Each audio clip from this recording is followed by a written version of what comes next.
On today's episode, we're visiting one of Oregon's most iconic natural features and the headquarters of our favorite ice cream creamery. It's too heavy.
Can't tell me that this is not a great way to start your morning. So as you can tell, Kelly and I are still on the Oregon coast. Kelly is back at the camper and we are at a campground right now called Beverly Beach Campground. And I just got to go right under that bridge over there. We only had one night here, starting to become a theme. I will have to say that this campground is a pretty neat looking campground. There are some killer looking trees in here, but it is kind of crowded. It's a very popular campground. There's nothing else available and every single spot's taken. I think there's close to 100 spots here. With access to a beautiful beach like this, I understand why.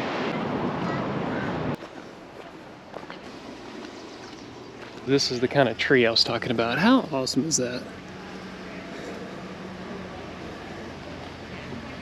It's just such a cool setup for a tree.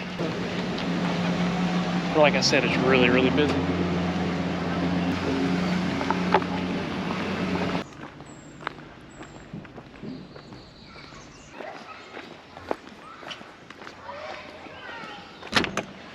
Hi, making hummus toast. It's been a little bit since Kelly's made the hummus toast. Oh, the juice. You like it? I love the juice. Yeah, it has been a while since I've made this. Now, we have no idea where we're staying tonight. Like we have mentioned in the other videos here, it seems like we're only able to find one night in a campground, state park, or RV park. So everything seems to be pre-booked way ahead of time. So now we know in the future that if we decide to do this, we'll have to just pre-book our camp spots. But if you watch our channel, y'all know that we just kind of fly by the seat of our pants. We have no idea where we're going to be next week. So we have no idea where we're staying tonight. Everything that you could reserve online did not have anything available. And so I've got 2 RV parks that I'm going to call when they open up later today. But we do have a destination that we're trying to make today. Something we've been looking forward to. Alright, we're getting ready to leave this campground and we're going to stop at our first destination, which is not far from here. Made it to our first destination of the day, which is the Devil's Punchbowl. And it's just a rock formation with a giant hole in it, from what I can tell. And it's only a half-a-mile walk down to the beach. And is that a thimbleberry bush, Kelly? Is that thimbleberries? It is. They're not ready though. I saw a red thimbleberry. Are you sure? Or is that blackberries? But it's kind of... Or is that raspberries? No, they're not really ready. No, they're not. But I'll eat it. Oh, Tart? ooh, that's right up my dad's alley. Is it a blackberry or a thimble? Oh no, it tastes more like a blackberry. Good Lord. Anywho, it's only a half-a-mile hike down to the beach, and then we get to get under the Devil's Punchbowl. When I was a kid, there was this thing called sourweed, and this is what this tastes like. I like it. Hey, honeysuckles. This is very steep. So the trail is opened, but not maintained.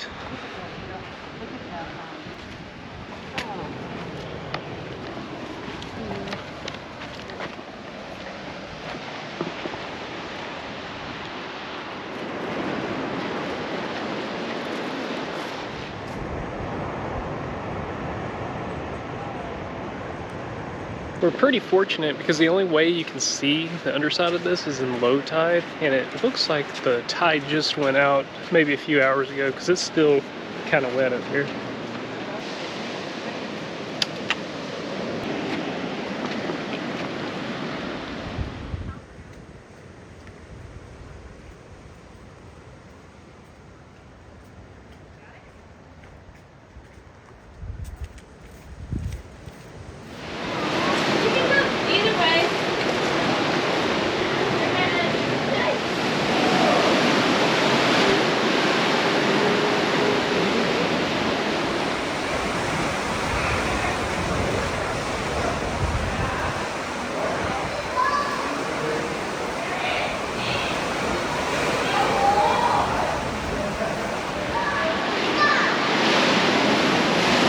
gotta be honest, it is very, very slick rock action going on out here. Honey, I see my first starfish. Oh, I didn't even see that one. I was looking that one right there. I've never seen a starfish in the wild. Alive. Alive, yeah. Oh man, there's another starfish right there. Is it not cool?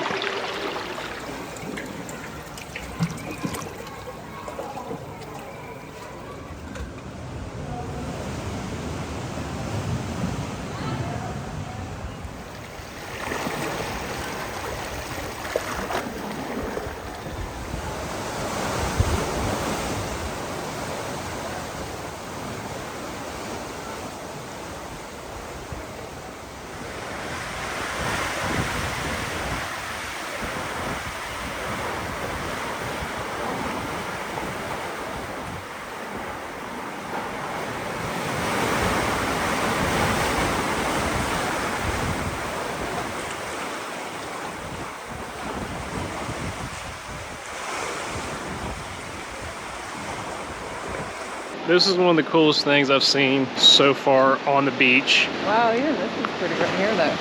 I didn't even see that.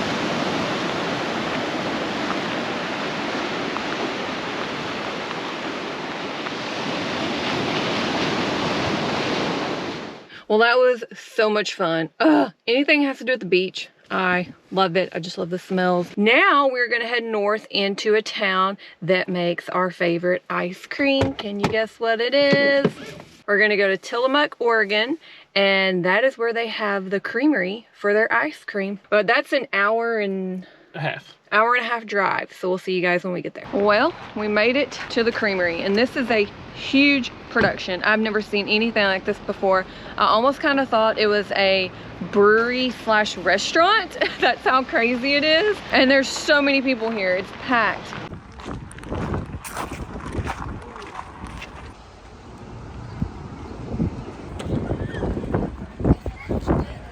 Picture, please.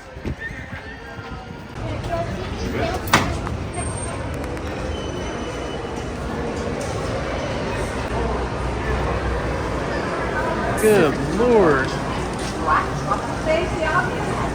I have never seen anything like this in my life. This is insane. I'm like, I don't know where to start. Dude, they got food back there on fire.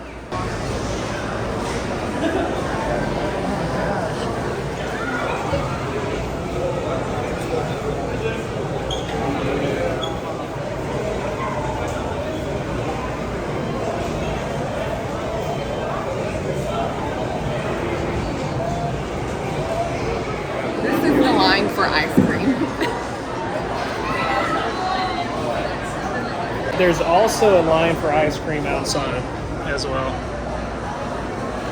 I did not expect anything quite like this. This is something new for me. Almost like an airport, a mall,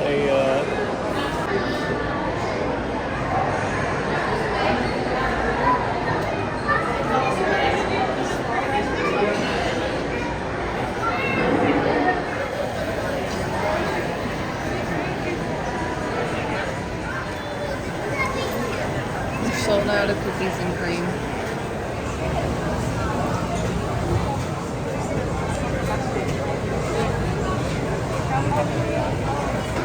Let's go outside. Thank you. Thank you, sir.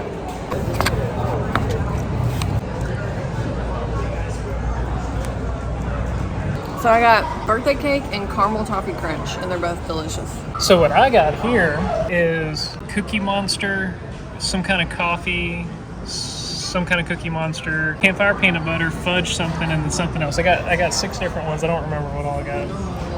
The coffee. This is the coffee. Just happened. My cone burning. What? It's too heavy. And I think this one is the campfire marshmallow. That's good. This is what happened to my cone. It's so heavy.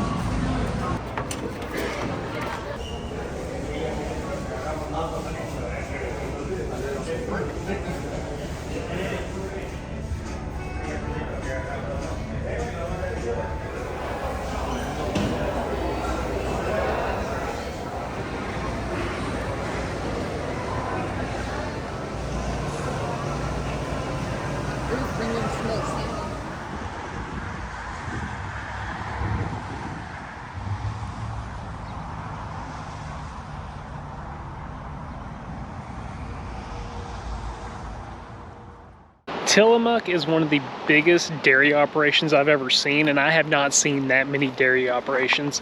But the reason that that place even got as big as it was is solely on its history. So in the mid 1850s, the first European settlers settled the Tillamook Valley, which was also Tillamook Bay. When they got here, there wasn't a lot of things that they could grow due to the amount of rainfall that occurred all the time, but it did do one thing very well. It grew the greenest grass with the most rich nutrients that was great for dairy cows. So from the mid 1850s until the early 1900s, they were making dairy. But the farmers in Tillamook had one major problem: trying to transport the dairy to Portland, because that was their biggest export out of the valley. So they had mountains in the way. The only way that they could do it the fastest was by ocean. They had the Tillamook Bay just down the road from where we were. So the local dairy farmers came together, built a ship, and they named it Morning Star, which I don't know if the one that we saw at the facility is a replica or just the refurbished original. Probably a replica. But they were putting their dairy products, the cheese and everything, on that ship and took it around to Portland. That was the best, quickest way they could possibly do it. Then in 1909, farmers came together, put in $10 a piece, and created the creamery that you see now. And it's still farmer owned to this day, I think with up to 90 farms in the valley being a part of the operations. It's an amazing operation, but we have traveled south to our current destination, which is Camper Cove Campground on Bear Creek. Is this not pretty?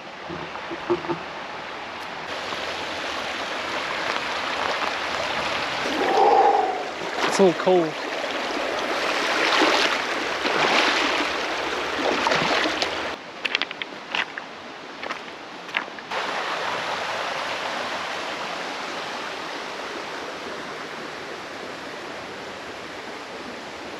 Kelly does such a good job finding places, doesn't she?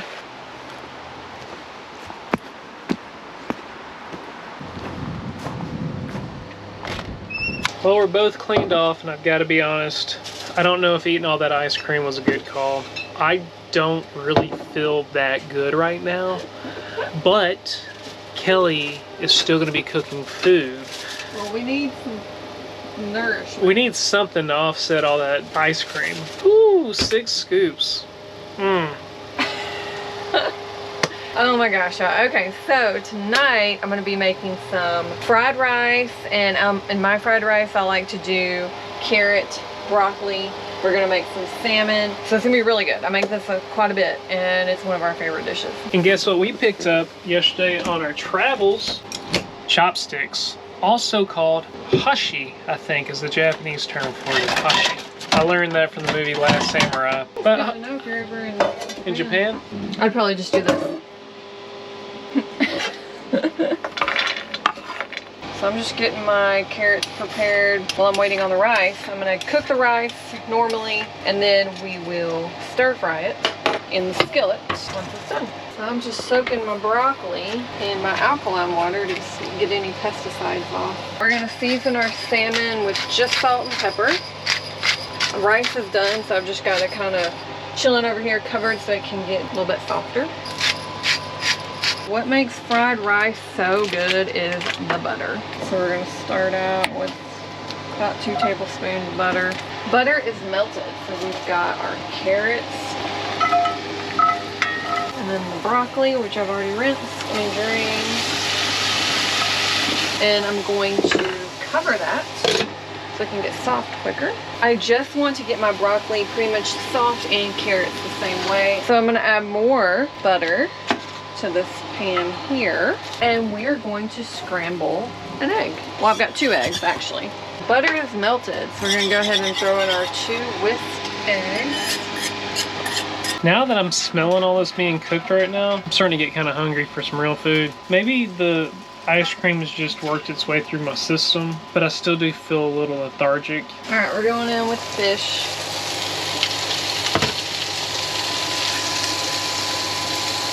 Now, let's throw in our rice. So I'm just going to toss the rice around in the butter, get it all mixed up. Like I said, cook it all in, salt and pepper. Now the fun stuff comes along. These two items, we got soy sauce. Can you do one of those volcanoes out of onions? No, I didn't do any of this. Okay. And then, whoop, that's a lot. This one, I'm not used to this brand. It doesn't have a little stopper Plastic thing. thingy. Alright, so what I do is I just mix and I add as I go. I'm going to taste it here in a minute. I'm going to suggest it probably needs more soy sauce. I like it a little more brown in color.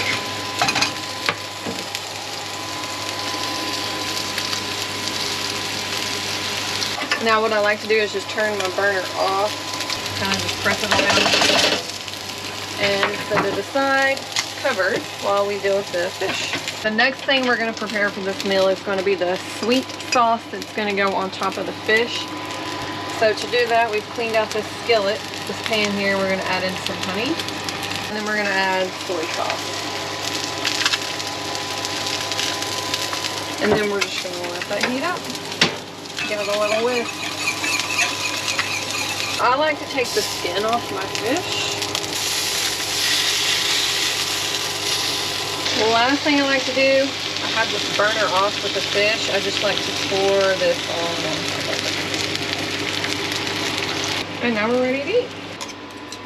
Do this big one. I'm gonna start walking into Japanese restaurants for sushi and just be like, I got my own chopsticks. Bring your own. Presentation might not be the most amazing. Well, Plates are kind of dirty. never is. You know what? You got that you drizzle stuff on it. You got the dirty plate thing going on. You're gonna set a new precedent. What? You know, at fancy restaurants, they put the drizzles and splash this it. ain't a fancy restaurant. Not a fancy restaurant. Okay. Why can't I eat with chopsticks today? They even got little rivets on them to help grab stuff. Is it good? Is it good? Mm-hmm.